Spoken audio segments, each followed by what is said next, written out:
Welcome to Breaking Relics. Eventually, I'll be back at my desk. Still not quite there yet. Uh, today's just a reminder for people that companies are not your friends.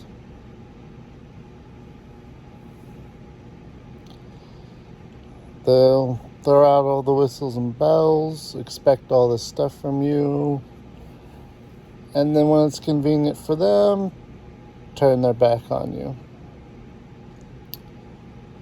This isn't about me, but a good friend of mine,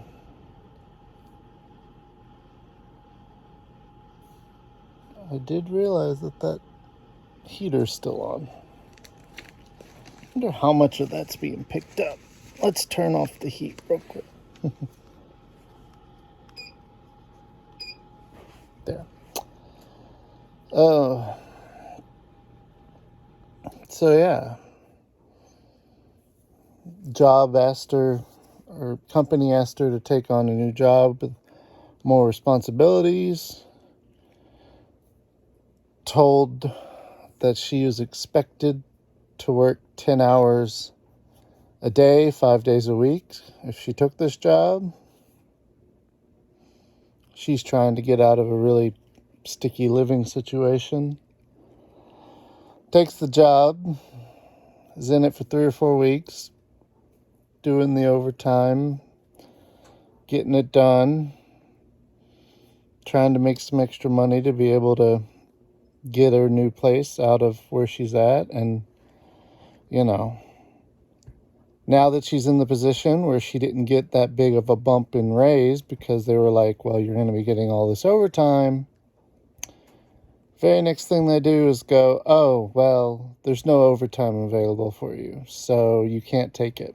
And it was a company-wide mandate. If anybody does overtime, you can be fired, even though all of her managers and everybody expected her to take this job and do all this overtime, and she was expecting that money.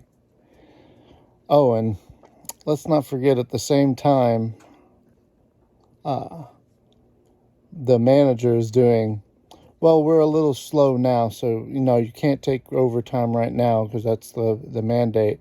But in a month or two, we expect you to just always stay available to be able to pick up that overtime when we need it. The gall companies have to just feel they can own all your time and then give you all these promises, and you're going to be making 80 grand a year. Psych. You're making 60.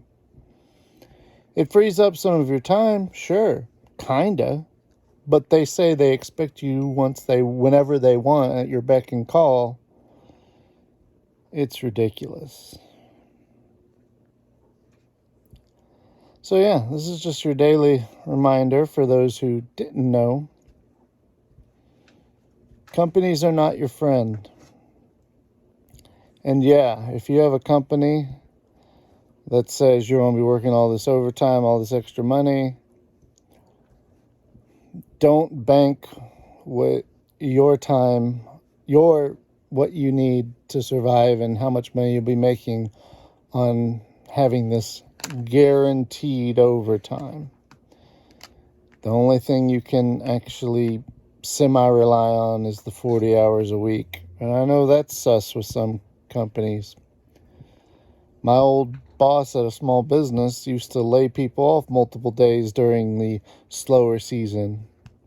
He still had plenty of money, and he, but it's sick how companies can use and abuse people or feel they have the right. So try to find a good one. But even then, even if you think you found a good one, don't forget they're not your friend.